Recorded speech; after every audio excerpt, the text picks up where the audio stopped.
क्या तुमने सोचा कभी कभी हमारी हड्डियों में से चटकने की आवाज क्यों आती है?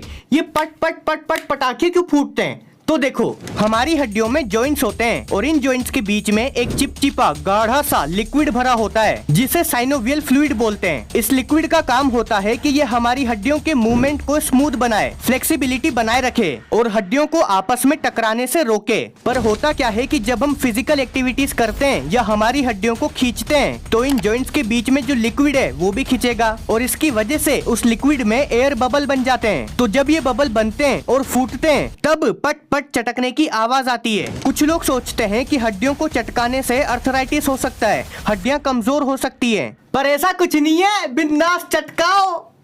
मम्मी मम्मी मम्मी गर्दन अटकी, मम्मी मम्मी।